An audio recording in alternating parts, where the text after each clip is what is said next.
El Papa Francisco concluyó su catequesis sobre la misericordia en el Antiguo Testamento en una concurrida audiencia general. A pesar del fuerte dispositivo de seguridad, la afluencia de peregrinos fue grande y el clima del encuentro mantuvo su particular tono festivo. El Papa Francisco reflexionó sobre uno de los salmos más famosos, el Miserere, un canto dedicado al arrepentimiento.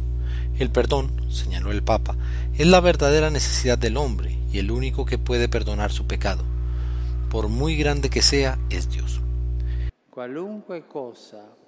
De cualquier cosa que nos podamos reprochar, Él es todavía más grande que todo, porque Dios es más grande que nuestro pecado.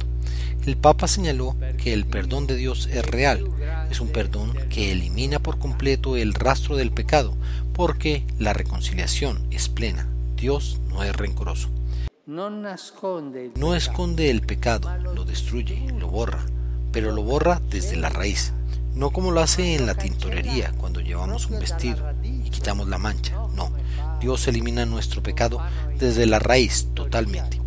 El Papa concluyó señalando que el pecador perdonado tiene ante sí una importante misión, la de ayudar a los demás a no pecar más, porque todos, concluyó, necesitan de la misericordia de Dios.